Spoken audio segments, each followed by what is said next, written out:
Austin 316 says I just whipped your ass. With a nasty temperament. Ice, well, his watch is working as well as ours. No, there it is.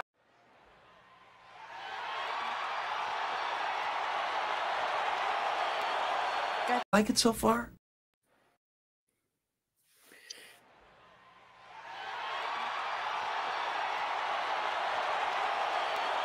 Got your attention?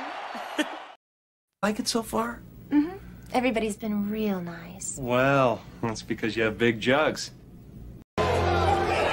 What is the biggest ick? People like wrestling. You can suck my fucking dick!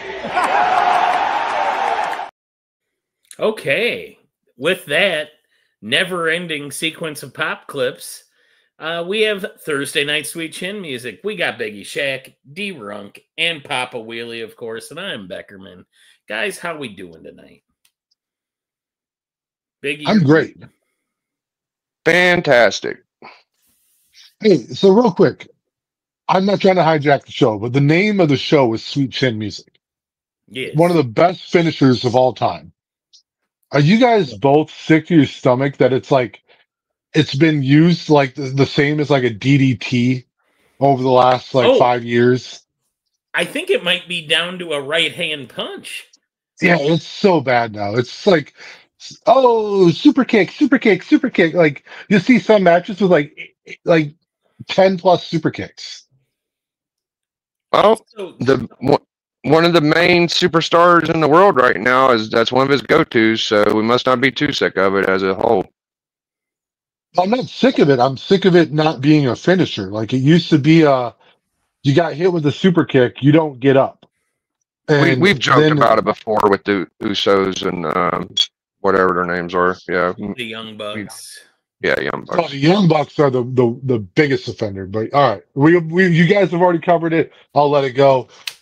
Now you know where I stand on that. Well, since we're talking about it, D, if somebody throws a super kick, are you pro leg thigh slap to get the sound?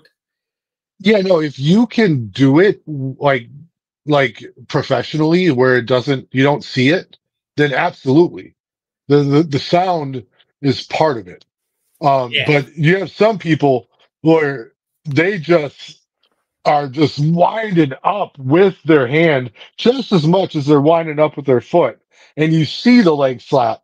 Like HBK, like you didn't notice the leg slap until like the internet became a thing. And that's part of like HBK is like, he was around before, YouTube and all that shit where you didn't slow down the match and watch yeah, you can see it now if you slow down his matches, but when you're watching that shit on TV live or in person live, you didn't see the legs, the thigh slap. That wasn't a thing. It really wasn't. Sound yeah. Yeah, I always, as a kid, I thought he was really laying it in there. Oh, dude, you're like, man, that whoever took it like a champ. Like, because I always knew that wrestling wasn't real, but there was a while there where I thought that the super kick made that sound when it connected with your face, and that's really not the case. It's a thigh slap, which is really it's so low tech. I love it. Do you know what move I really hate now that as a kid I don't remember hating on, but I think it's gotten lazier? The European uppercut. Yeah. And that looks worse to me. And forearm shots. Like John Moxley's forearm shots are some of the worst things. Like it just looks bad. You can tell they're not connecting. You can tell they're not doing anything. I don't like bad punches. And I think it's a pandemic, man. Like so many of the younger guys, I don't think they know how to punch. I would say that you're absolutely right. I don't know why I want to say this, but man, I don't get to talk wrestling much. Like it's usually with Biggie and now I've got a couple other people. One of my all-time favorite finishers of all of wrestling was Tess Big Boot. Yeah. Like if you after we get done here, you go look at some clips of Test doing this big boot, and what made me think of it is the thigh slap, because he would do the thigh slap with the big boot, and it looked so good. It's probably the best big boot in the history of wrestling. Well, Drew McIntyre, I like his Claymore, and he leg slaps with that. His Claymore is good, but Test did it better. Now, Drew McIntyre is a much better character, wrestler, all of that. But when Test did his big boot, like you just felt like, damn, that man's gonna need the hospital. Well, and he was such a big man too, like yeah, a big human being. Like I remember TNA, I loved them together. They were a great tag team, but they just looked like they could go in there and rough everybody up. I hate when they made him a woman beater, though. Like that was, that was bad. Bad booking. Speaking of bad booking, I watched AEW last night. Oh, no, dude, it's gotten almost unwatchable. Hey, Thomas O'Donnell Comics, what's up, man? The New Breed tag team. Yeah, it wasn't good. I kind of didn't pay attention to a lot of it. What else did I want to I don't think I think you said that wrong. It wasn't New Breed, it was the New Blood. Is what he was talking about. So there's a storyline where Vince Russo was introducing the New Blood of WCW, and they were meant to be the baby faces of that storyline. And the heels were going to be DDP and Hogan and Sting and Nash. And the New Blood wrestlers didn't get enough build up to the storyline, so no one knew who the fuck they were and didn't care about them. So no, he's talking about New Breed from 1986.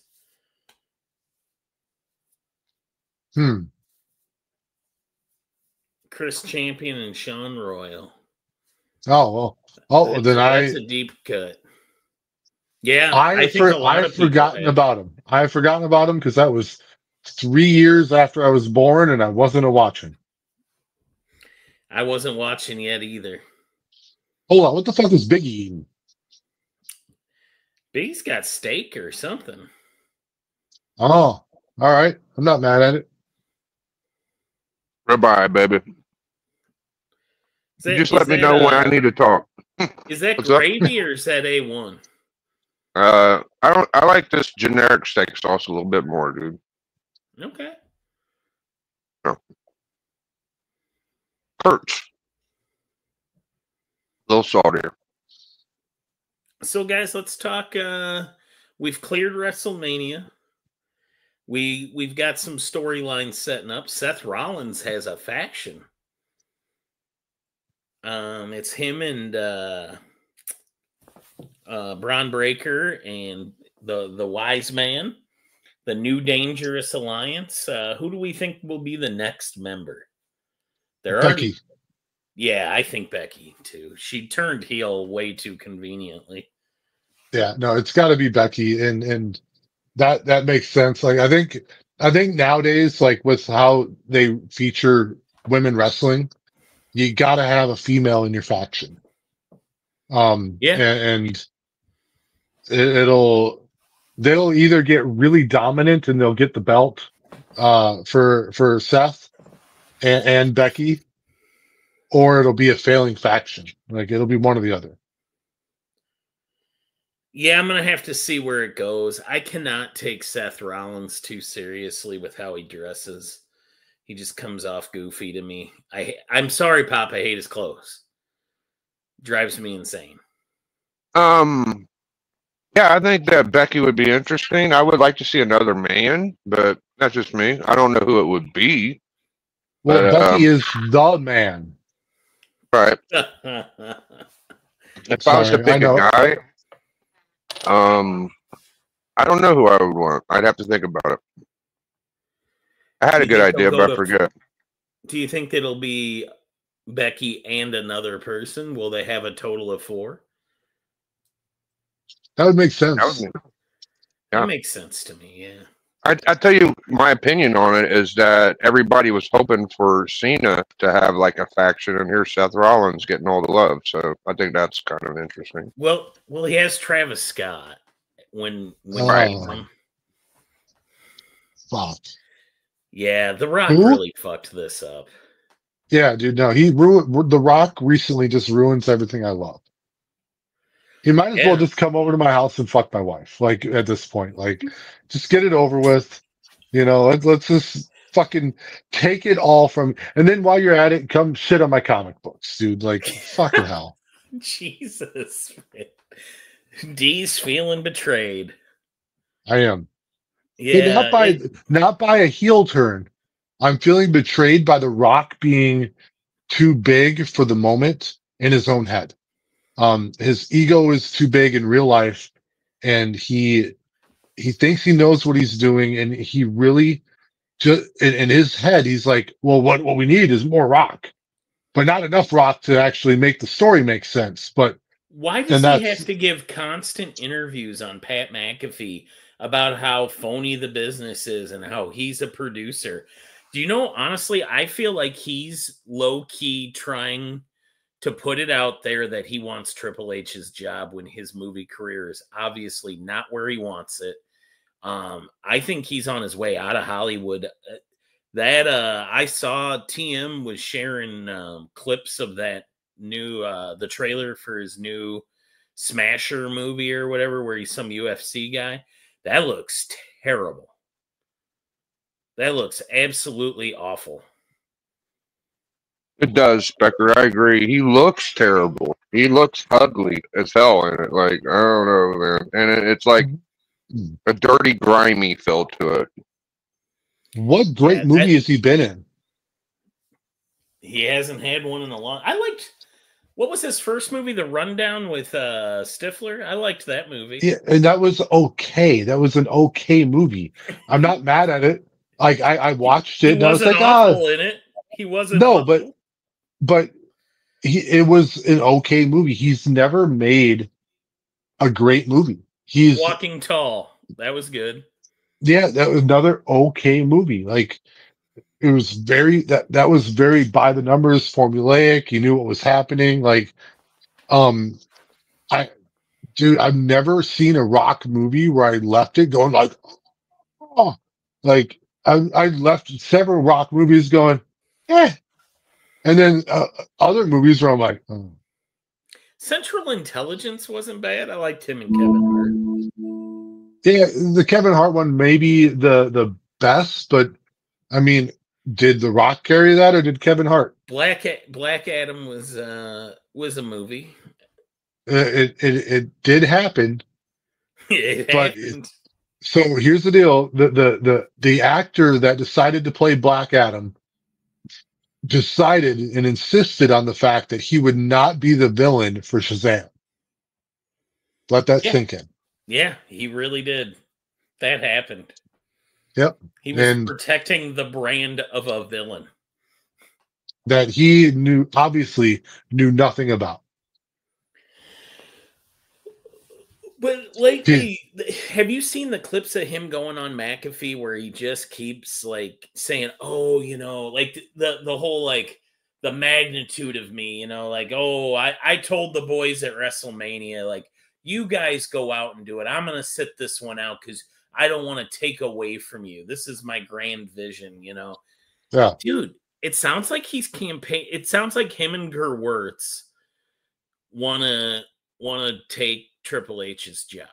And you know, I know like Big E's not a huge fan of Triple H, but I in no way want him to hand over the book to The Rock or The Rock's people, because let's be honest, The Rock's not going to be there every week to do it. He would delegate that out, and he'd put his name as executive producer on the credits. Like, real quick, can we go around the horn? What do you guys think of, do you like Netflix Raw now that they do the executive producers and they list the producers' names too? Do you like that? Or I don't like it.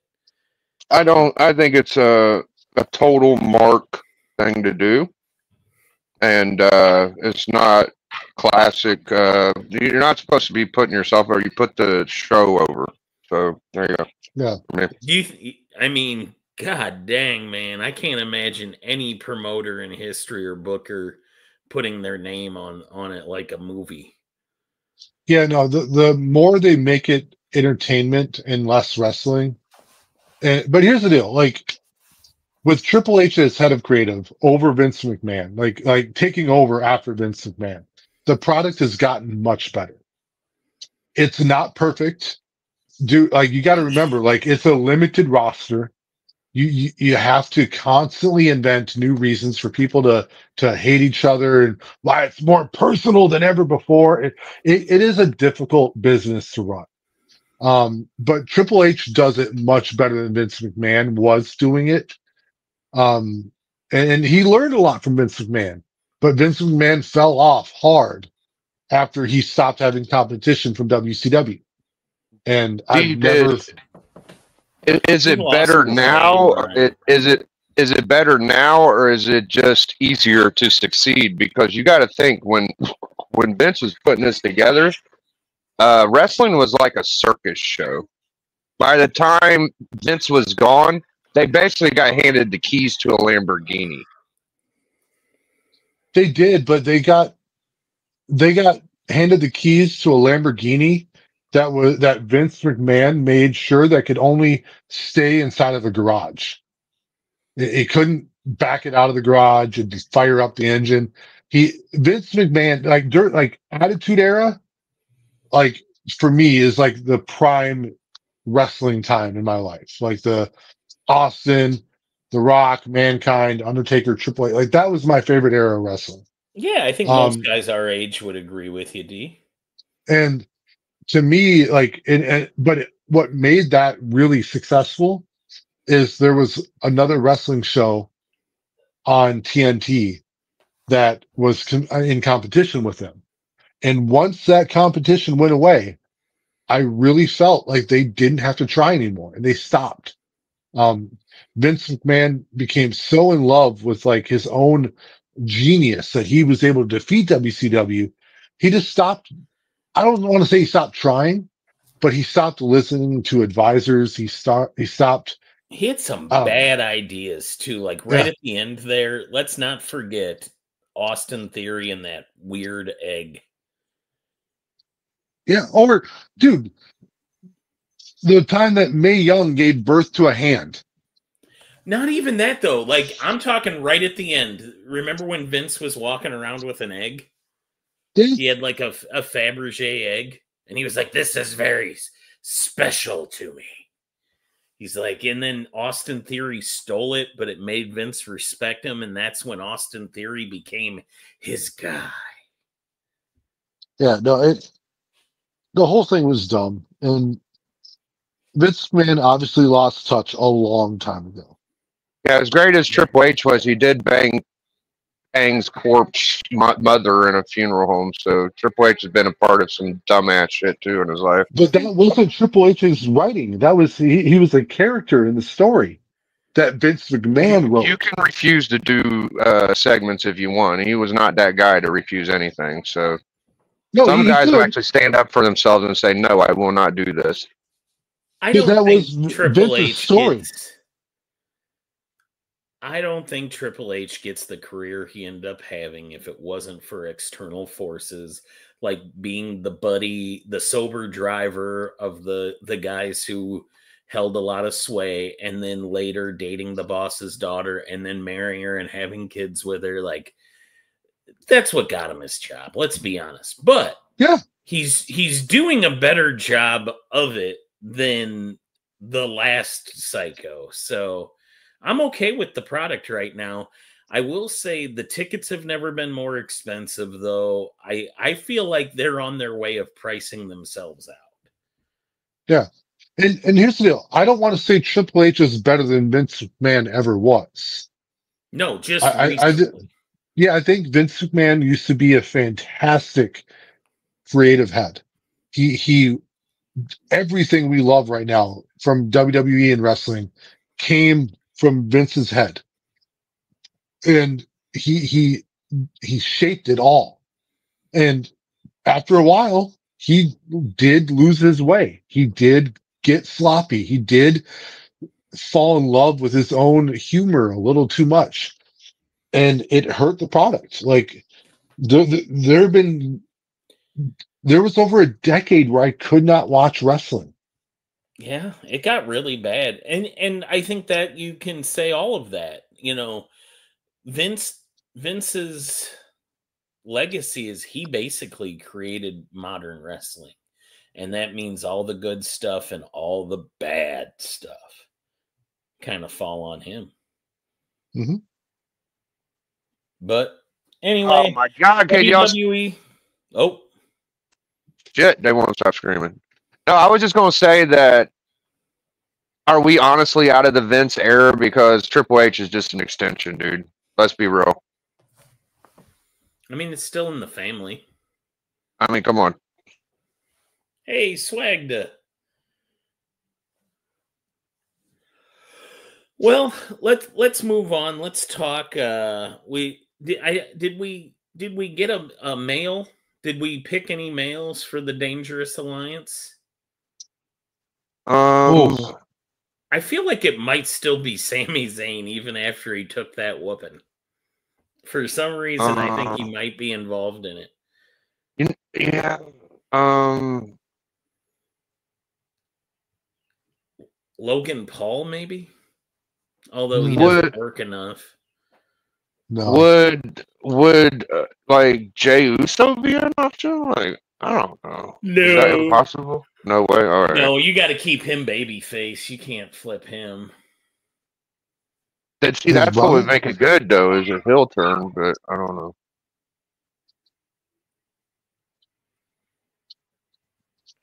Boy, No, it might. Yeah, I don't know the next male to join the faction. Maybe Dirty Dom or Finn Balor, or like, I don't know. That's a tough one. I look forward to seeing where it goes. But I did call that main event fucking. You really perfectly. did.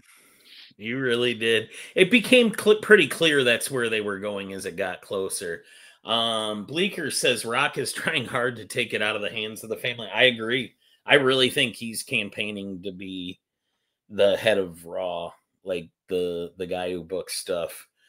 Or at least, again, his team. I don't think he would really be on the road. Yeah, and you said the best part of that, his team. You know that he'll never stay involved enough in it to just write it all the time. Really bad. Oh, Pop's got something for us.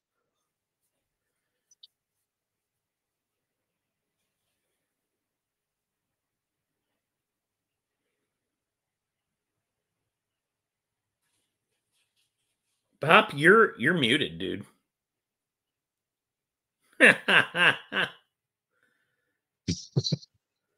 Nick Khan messed up by asking The Rock to do Chandler, which lead many of people to think the bigger payoff would be at Mania. Here's my question, who screwed up really, HHH or Nick Khan? I think Triple H is trying to damage control The Rock. Like, I think he's trying to win the battles he can. The person who The Rock damaged the most, though, has got to be Cody Rhodes.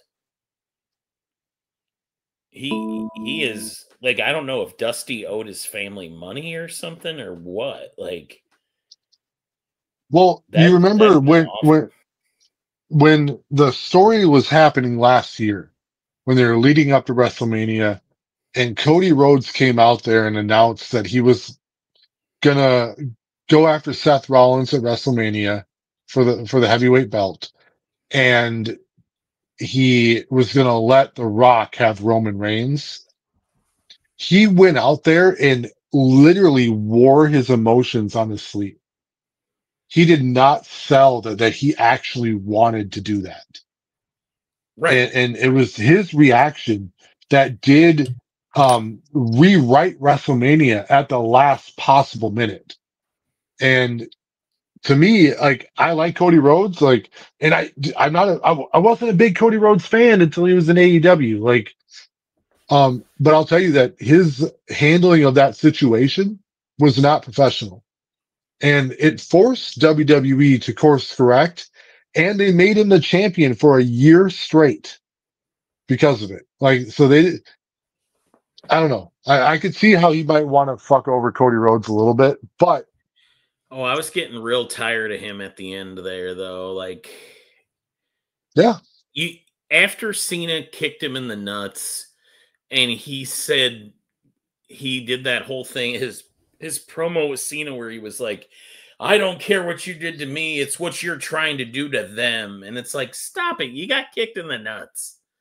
Like, you can be mad at him. And can we all agree that nothing will kill you more in the modern era than a babyface refusing to use a weapon on a cheating jerk? Yeah. Like when that whole move where you hold the belt and you choose not to hit somebody with it, that is death. That's gonna kill you. No, agreed. He did nothing with his character for a whole year either, by the way. Yeah. Oh man, it was bad. Yeah, no, he's got a cool intro. He's got a couple cool moves, and that's about it. Like he definitely needs to evolve and find out what his next character is going to be. What I'm interested in, and I know I'm going to get disappointed here, but I really want Orton to take the belt from Cena. Yeah, I don't see that happening. No, I know it won't, but I really want it to happen. To me, I look at Orton and Cena are an equal playing fields, in my opinion. Like they started around the same era, and Orton just stayed. And I think his matches are better. I think Cena's better on the mic, but Cena's also overrated on the mic. But man, I love Orton in the ring, and I would like to see Orton eclipse Cena's title reigns, but I don't see it happening. Do the modern wrestling fans, will they just support anybody that they can sing along with their music? Like, and if you can say oh like a bunch, they're really into it. Yeah, no, they don't need words. And you don't think that the WWE and AEW like play along with that and pump the crowd singing into it? It pretty much started like you remember like Fandango was one of them that where they really got behind Justin's intro music.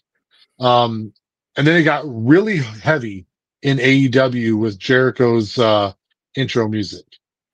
I forget what it's called, but they'd sing the hell out of that thing. And then, dude, they didn't sing Cody Rhodes' music in AEW. He had the same intro music, but they didn't sing it with him. They didn't sing it until he came to WWE. And in fact, like babyface Cody in AEW was worse than a heel. Like, remember that moment where he threw his belt out to the crowd and they threw it back? Yeah.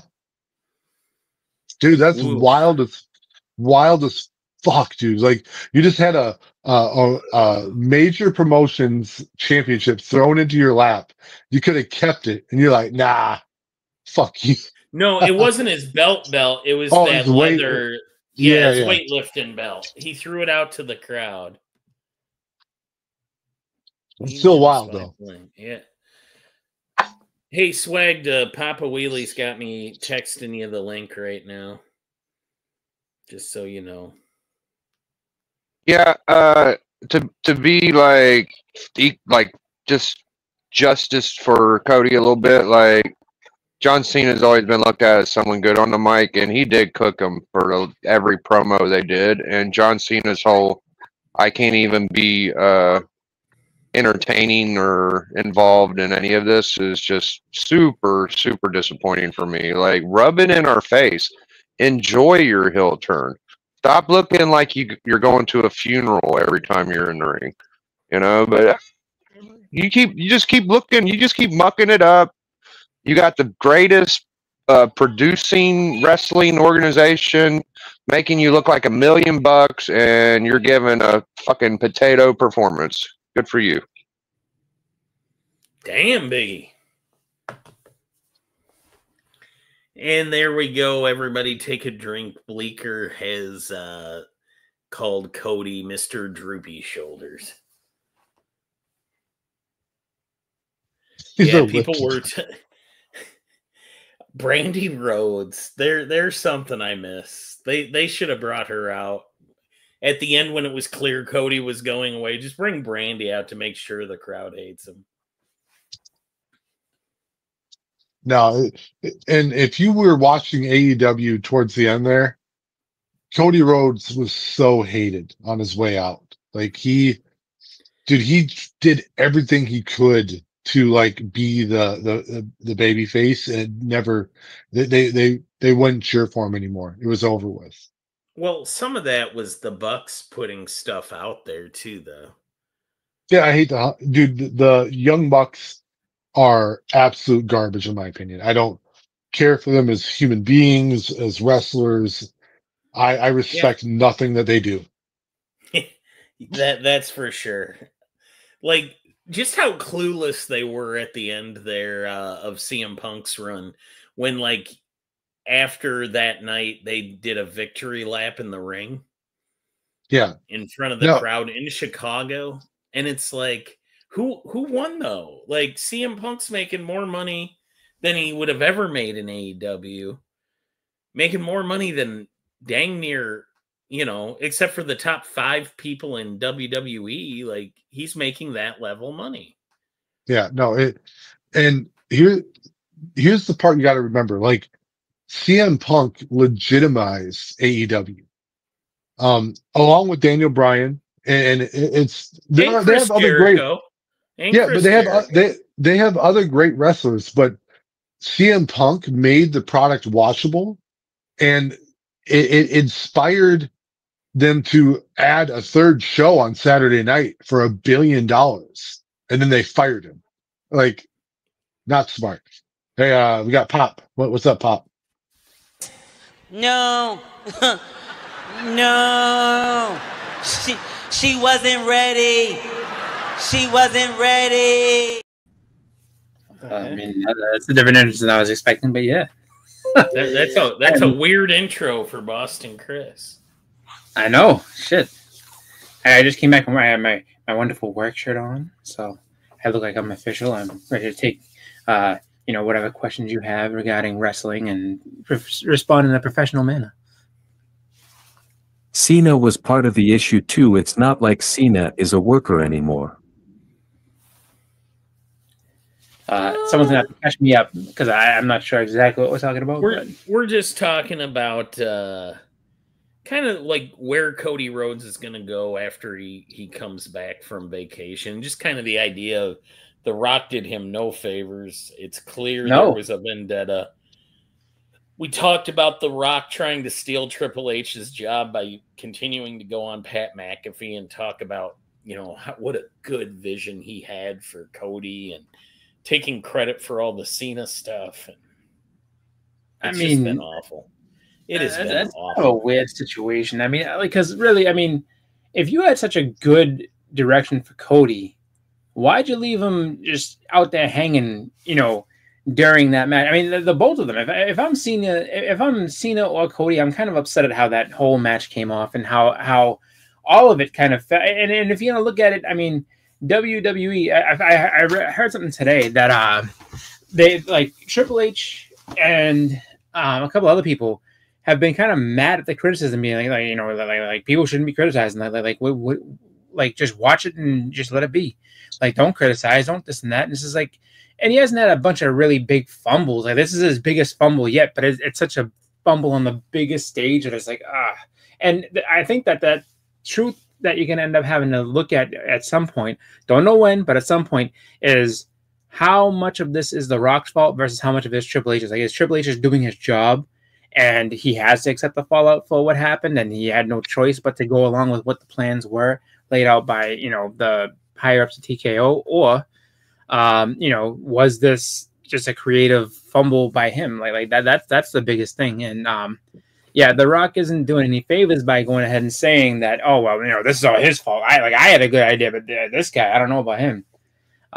It's weird. It's kind of a different thing. I really don't know what Cody Rhodes goes after this. I don't even know if it's kind of a weird thing to say, but I don't even know if you can get like real like main event momentum for him to be like, you know, back in the main picture again. You know how a lot of people have that narrative that you can't trust anything Hulk Hogan says? I really think that the heir apparent to that throne is The Rock, because here is what I wanted to say. Bleacher Report. They covered The Rock's appearance on Pat McAfee where he said all that stuff. He addressed low ticket sales for Elimination Chamber event, which he says led to TKO CEO Ari Emanuel reaching out for help. The Rock admitted to knowing the WrestleMania 41 finishes ahead of time and suggested that all the creative decisions were a work and he was a major factor behind it. But the thing is Bleacher Report dug into that. Elimination Chamber didn't have bad sales. Really? Wow. They were 2,200 tickets from a sellout 30 days out of the event when The Rock supposedly signed on. So that's bullshit. Wow. I didn't know that. Why wouldn't you advertise The Rock if that was your whole plan? You know what I mean? But, well, I guess they did with the whole Cody Soul thing and that. But still, man, like, that's well, why don't you ride that to WrestleMania though? That's such a, like, I mean, because if you're looking at, I mean, not even hindsight being 2020. I mean, think about it. Like, what's gonna have the bigger impact? Elimination Chamber, which people are gonna forget about in a month, just because. All right, you set up main events, or WrestleMania, where you know that if nothing else, you know you have to be there for that. I mean, you could effectively start your whole have the whole Elimination Chamber thing happen on wrestling on a regular show, and then but Mania, you have to be there. Elimination Chamber was not a mandatory thing that he had to be there for. So that is kind of crazy that he's actually saying that that's what happened. This is it, and then other people are digging it up and saying, nope, not even true. Oh. Well, and that's where The Rock is. It's like his name is big enough where he can step outside of the creative bubble and give a real interview, quote unquote, and say shit that's foul. And like Triple H doesn't have that power. Triple H can't go do an actual real life shoot interview and say what's really on his mind. If he went out he couldn't do it. He wouldn't be allowed. Yeah. And if he did, it would look like he was taking shots at a board member. Yeah, yeah.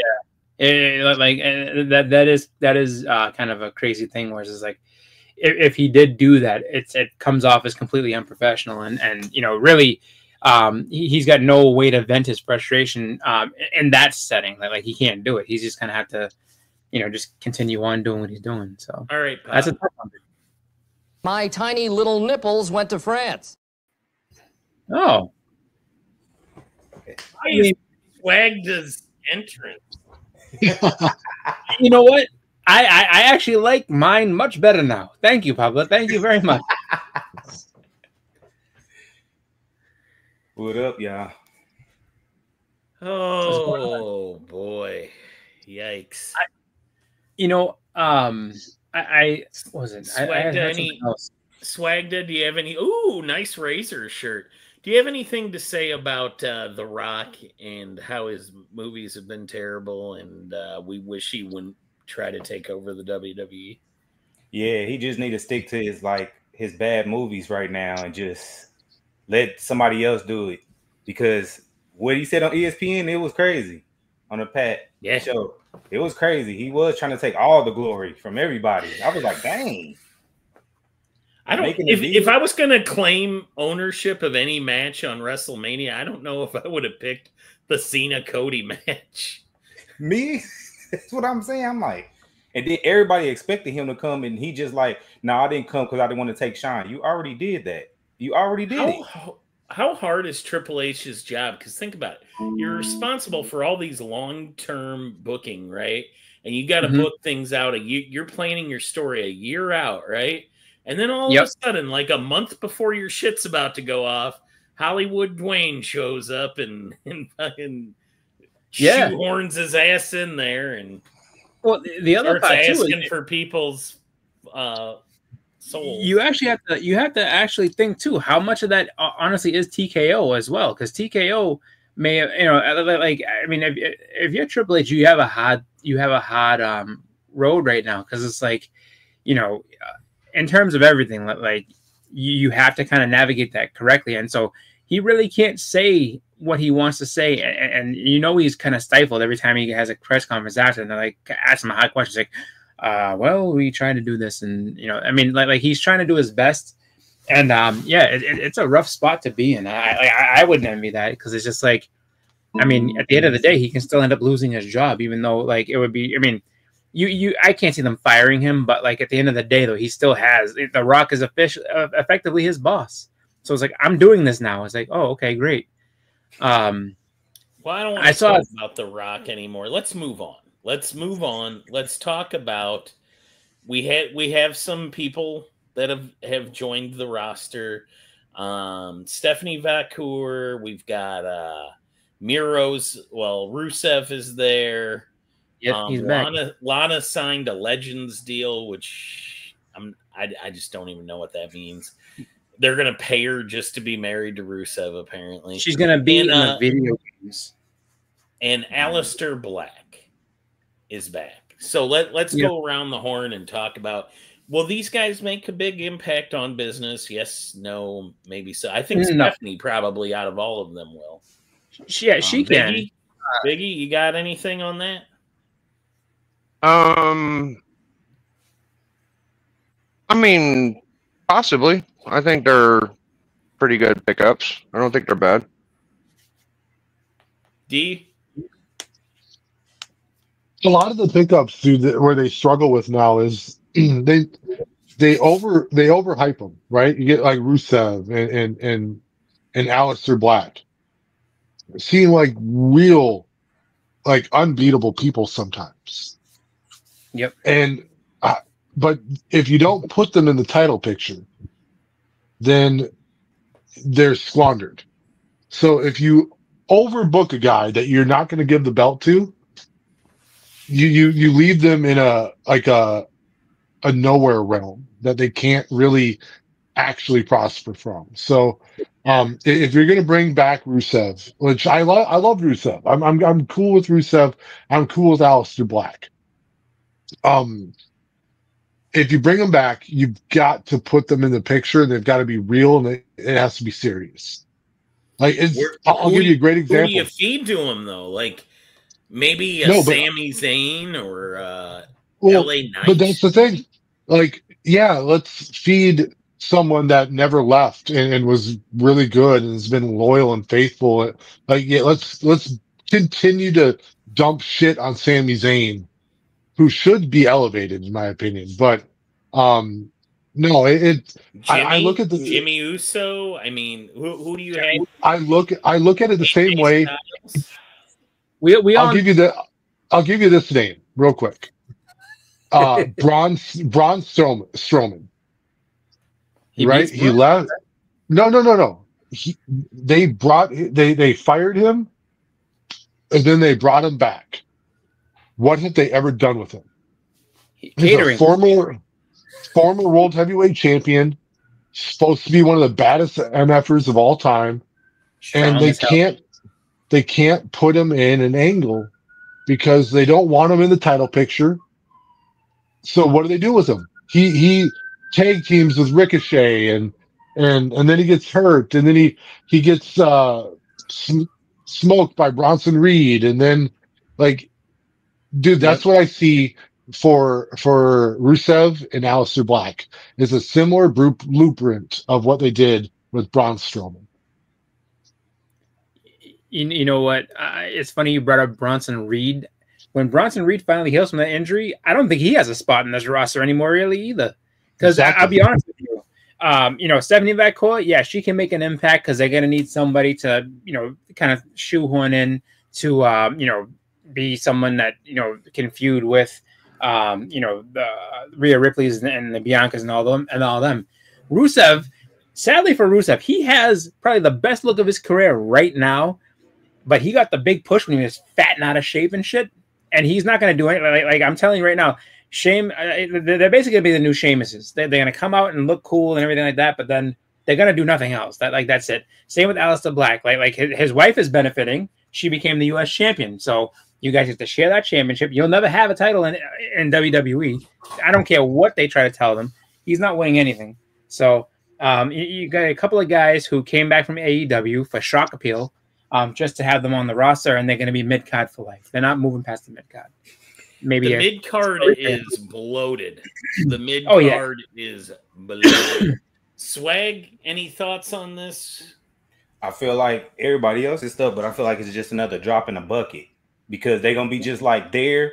They probably could have them come out at certain moments, but it's just going to be like, oh, damn, we just picked them up.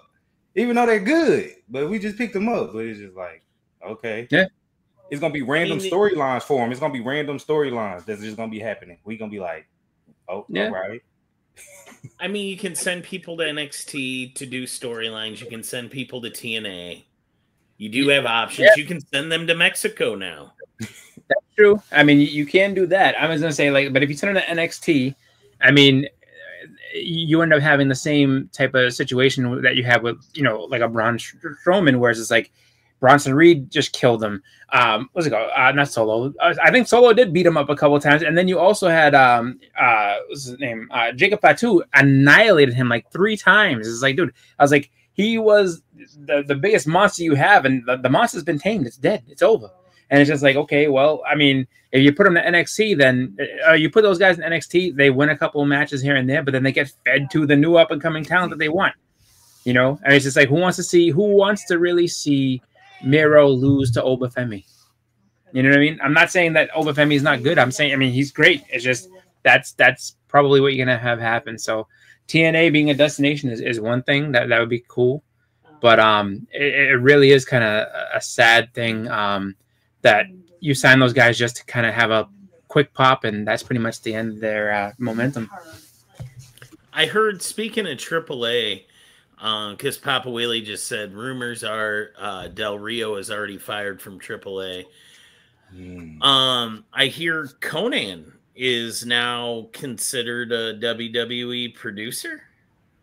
I heard he's getting more involved. Like he seemed to be really. Well, he was booking AAA, so now now that means he's got a seat at the table. I'd be all right with that. I hear he's doing good things. I mean, he knows the product down there, so you kind of have to have a guy that knows how it all runs, how to do it well. So, and I don't see a problem with that. And then he's got the name recognition. He's got enough people that he's friendly with in WWE, so that should be fine having him down there. I think that'll work out well. Well, if they ever try to bring El Hijo del Vikingo up to the main show, just to see what it looks like, I want him versus Braun Strowman. I mean, Braun Strowman. I'm pretty sure, and I don't know if that. I think that's the guy that he was the one that they kept showing in the crowd, right? Vikingo. Because I know K-pop like 5 feet tall on his best day with stilts on. He's like 5 feet. I just want to see him against somebody really tall. Yeah, all weekend. Oh. Right. What's going to happen to Gunther now? Gunther's going to take a vacation for about 2 months and come back. Yeah. I mean, you think about it. Like with all that, they really have to rework the whole roster. Like they have to figure. I mean, just because from storyline perspective alone, like it's going to take a while to figure out what they're going to do. And sadly for me, I would say another thing that would have been great for Miro would have been if you didn't have your killer in Braun Breaker, you could have had your killer with Seth with Miro. But for now, that seems why can't WWE figure out how to put together more good tag team matches? Is tag team wrestling just on the ropes?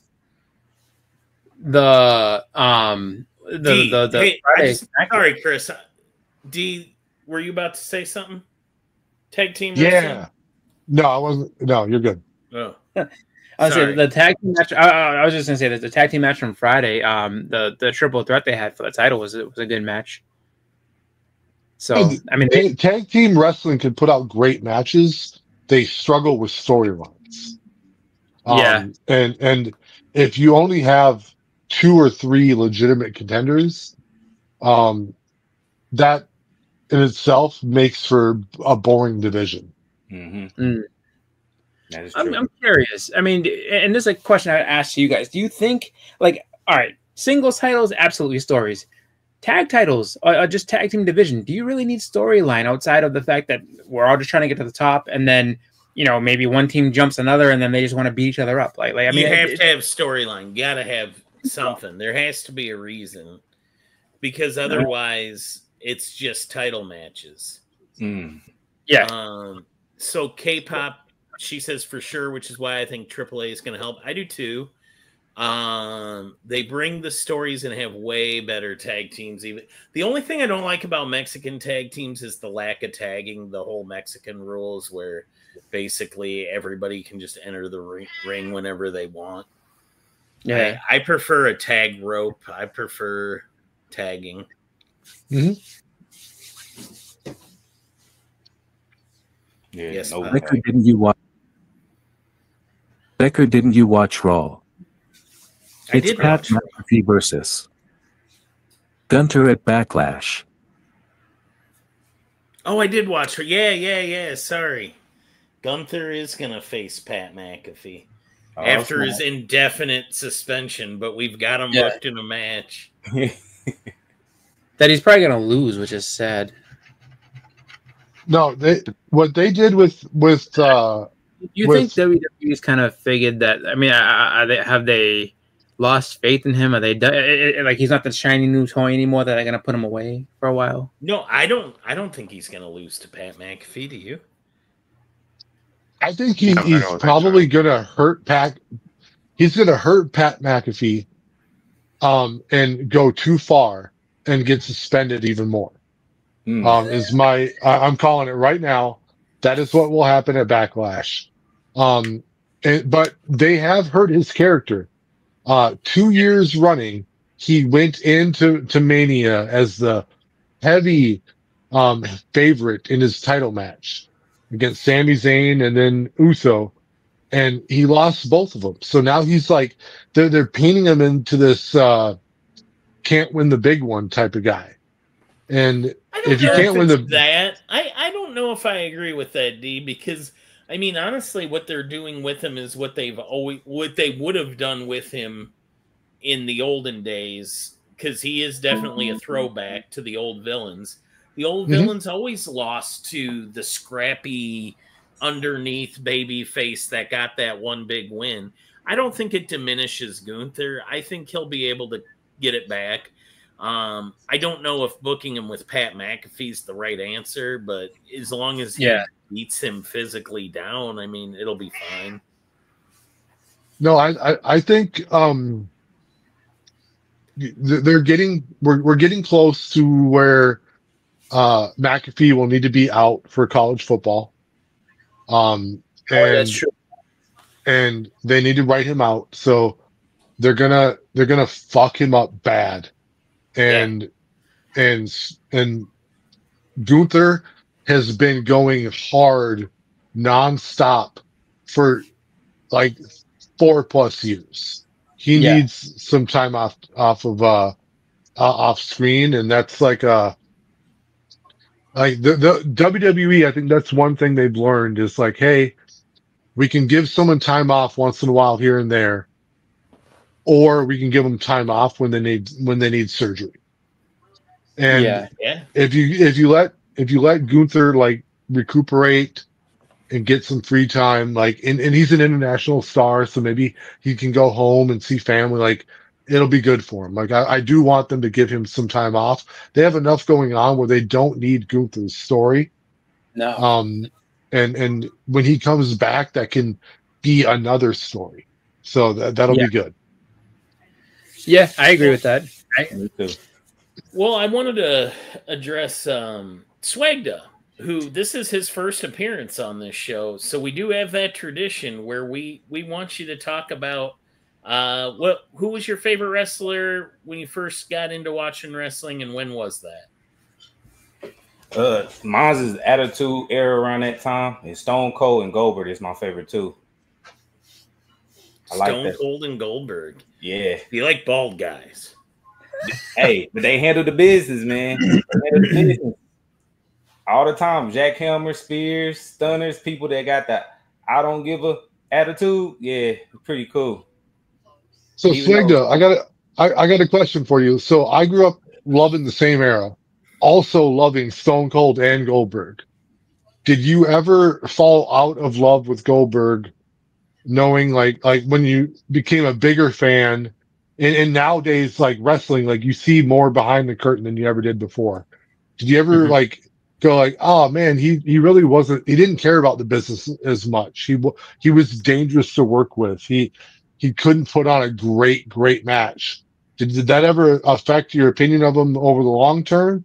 Or do you, like, it was slightly because I was still like, whenever he was on the screen and had his moments, I was like, dang, that it did diminish it a little bit, just a little bit, where I was kind of like, these moments, because I looked at so much stuff of documentaries on him and Stone Cold, and I see how much, just comparing them two, Stone Cold loved it so much more around his time frame than Goldberg did, and it was just like, even when they had moments on screen together, I was excited, but it was just like, dang, Goldberg, you didn't care that much. Stone Cold loved it at that moment in time. What's your favorite Goldberg moment? Mine is basically the stuff that he had. It was two. His storyline along with Stone Cold when they were running into each other. I love them moments, and then his stuff with Brock Lesnar. I like that, especially towards the end of when he was about to be done, because it was like Brock Lesnar was the new big thing, you know, the big deal, and everybody was like, oh, and Goldberg was just like, I'm the big deal, like, and that was like them two moments, especially Stone Cold stunnering and when he used to get speared. I just like that stuff when they was clashing. It was like exciting. I remember in WCW, it was like a Monday Night Nitro. Goldberg was the champ, and he fought the Giant, the Big Show, and he beat him. Goldberg beat him clean. Yep. And then hit the Giant or the Big Show with a jackhammer, and held him in the air for an extended period of time, which is also impressive on the Big Show's part, because he had to stay rigid. He had to be balanced on top of Goldberg. That's a ballerina act, like almost like when I saw that, I was just like, whoa, man, that dude is strong. When he hit it and everybody panicked, like, oh, everybody was like excited. Yeah, that whole arena went crazy for that. Yeah, no, seeing Goldberg and the Giant is what they called him when he was in WCW was a lot of fun. Love Stone Cold. I hate Goldberg with a passion. Goldberg is the worst. We've heard, Boston. I know. Biggie Shaq, you got any wrestling thoughts for us tonight?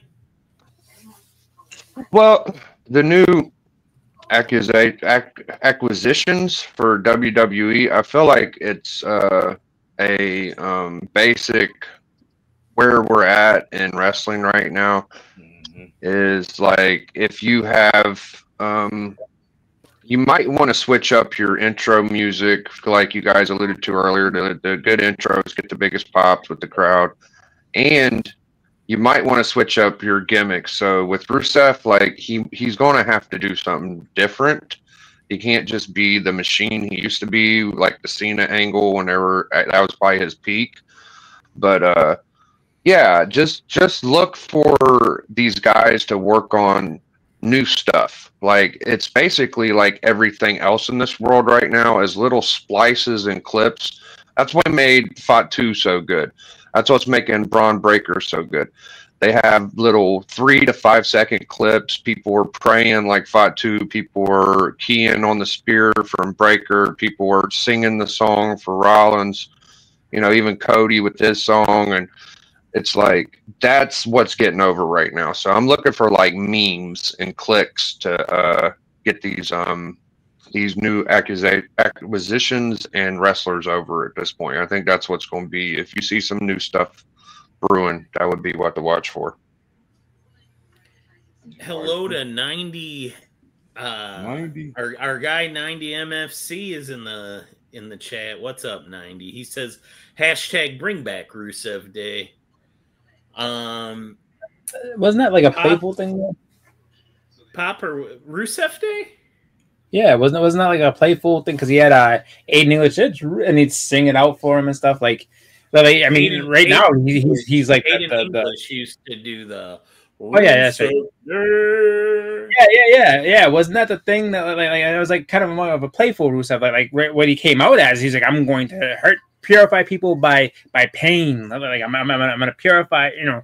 So he sounds like he's going back to more of the kind of like the AEW gimmick he had, where he was, you know, just trying to, you know, cleanse people of their sins by giving them lots of pain type thing. So yeah, I don't like Rusev when he's mad at God. I'm not a big fan of that. I thought that was a really silly gimmick.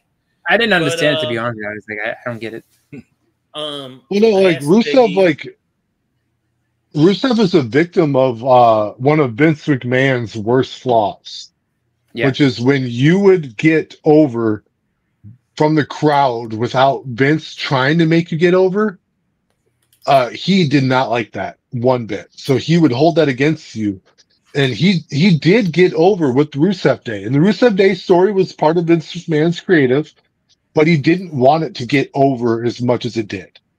And Daniel Bryan struggled with that for a while. And, you know, that was a weird setback for Rusev. Like he got a gimmick that the crowd got behind, even if it was a little goofy, like they enjoyed it. And that's why I'm glad Vince isn't there anymore. Like, you know, if, you know, Vince would tell wrestlers, you got to get the crowd behind you. You got to get them to grab the brass ring. And then when it happened without his approval, he would punish people, which is terrible. Mm-hmm.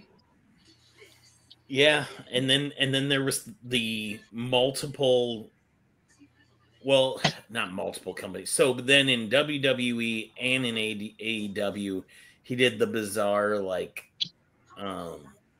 thing with his wife, like his real life wife, where another man, she courts another man and cheats on him. That was with Bobby Lashley in WWE, and then he goes to AEW. And he kind of did something similar again with her. It wasn't good. Yep. That's not going to get you over. Like that's not a good idea. Boston Chris, that started with The Rock. When The Rock was the first one that insinuated, you remember The Rock, and then like right in front of Rusev. He did do that. He did. Yeah. He was back for like one night only, and he just like shit on every wrestler he came across. It was unbelievable. God, The Rock's a meanie.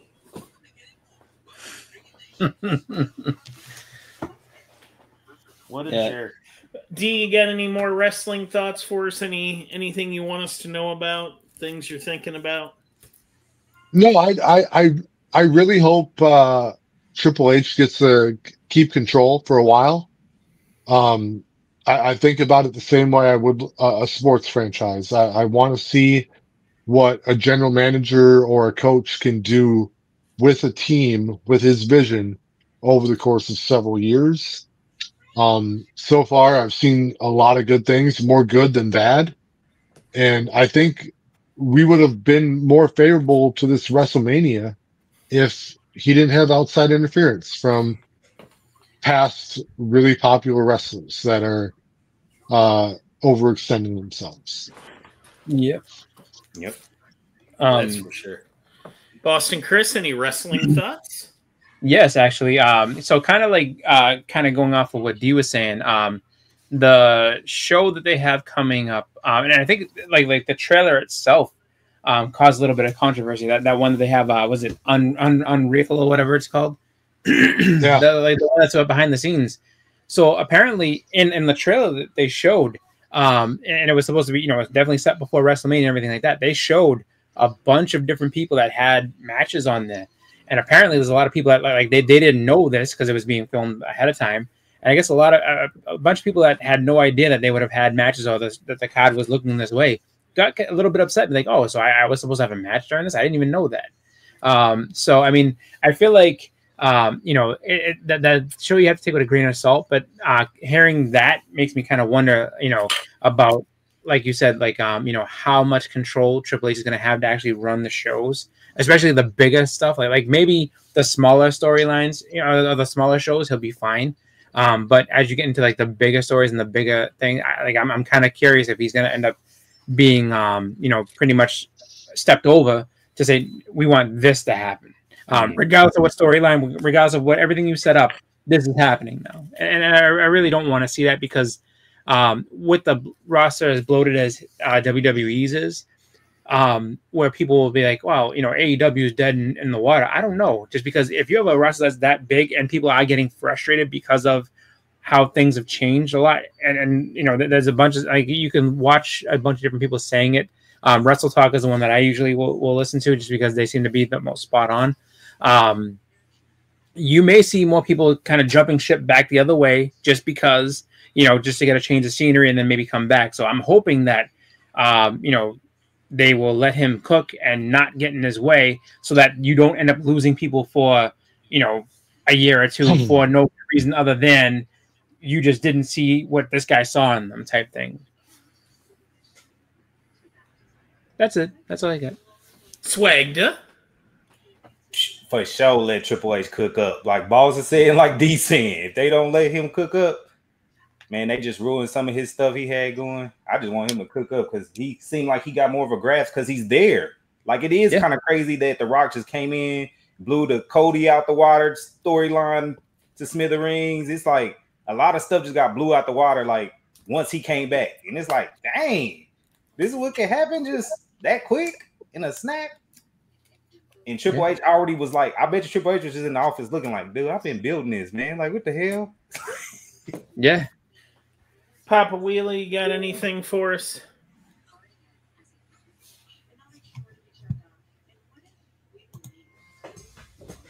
Well, you work on that. We are over an hour, so that's usually when we start to wrap it up. At least when I have to work the next day. Biggie Shaq, where are you going to be this weekend? Collector Club tomorrow night. We will be having the Undervalued World Championship. Come one, come all. And, the 2 to 4 has been kicking butt. Breaking News has been doing fantastic. Network, shout outs to The Hunt, shout outs to Book Club, and the Biggie Shaq Commandments. All those wonderful shows are on the network. Thank you. Breaking news.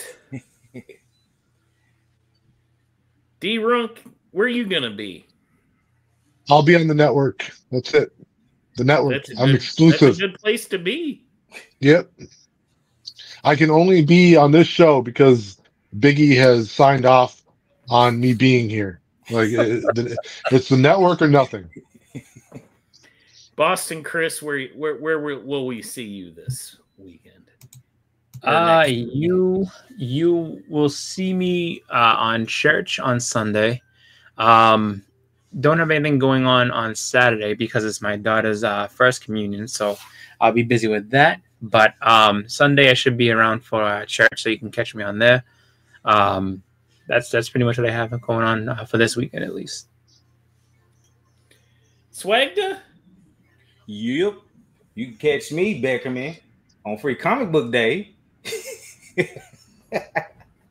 And be out and about. Yep.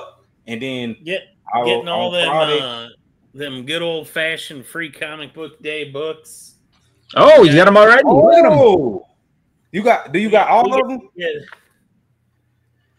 Well, would I be that kind of guy? So Beckerman's already gone ahead and stocked up on all the books he needs for Free Comic Book Day. What I tell you, Boston? See how spiffy he is? I already got him. The voices one. All right, there it is. Wow. Oh, there it is. He's just pulling it all up from everywhere. Look. He got all of them already. All the ones he wanted. No, not all of them. Oh, so he did leave a little bit of something so that on Saturday he's like, you know what? Got to get these, and these. I see it. I should document it. You should swag. You should just film a little bit. Show us how the Kansas City crew does Free Comic Book Day. That'd be fun. I'm gonna start from the beginning. From me being there, trying to be the first one, because I got found out. From my culture, you're gonna be. My the first shop one told me that somebody said they trying to beat me there, so I'm gonna try to be the first one again, 2 years straight, trying to carry that title over. But other than that, I'm gonna be tomorrow on Crazy Hungarian, his Friday Night Live show, and then I'm gonna be recording a video and setting that up, and I got reactions and stuff coming up, and of course the haul from what I pick up on Saturday, and showing all of the stuff like you said with the crew of where we go and what we doing, because it's gonna be crazy stuff talked all the time because we all be doing that to each other. So yeah, and going to Bobby's first store for the first time, his shop. Yeah, you haven't been there yet. So they are moving everything outside. I don't know if I'm getting in though, Boston. I don't know how this is gonna go because from what they say, you don't have to get in. We'll be outside. She's still probably gonna talk crazy to me. So I'm gonna have to record it if somebody get talk crazy to. Whether it's Beckerman, we don't know. But I don't know what kind of shop owner doesn't like me but likes Marcus. I don't want to live in that world. And make sure you sub to everybody here, man. They all got good content. Except for me. You got content everywhere. That's the one that you got to look for everywhere.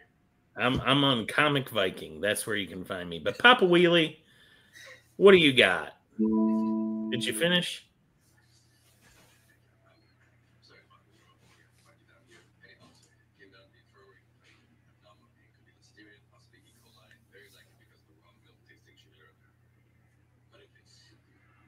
I'm happy Zelina Vega got her that she deserved, and last but not least, fuck you LeBron James, and who's the GOAT, MJ or LeBron talk is over.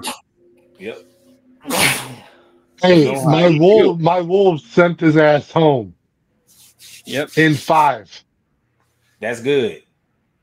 Oh, that's right. D's a Minnesota guy. Yeah. Well, all right, guys. We'll see you here next week, Thursday night. Let's talk wrestling. It's Thursday night, Sweet Chin Music. Pop, play us out. Thank you. You love me. You really love me. That's all, folks.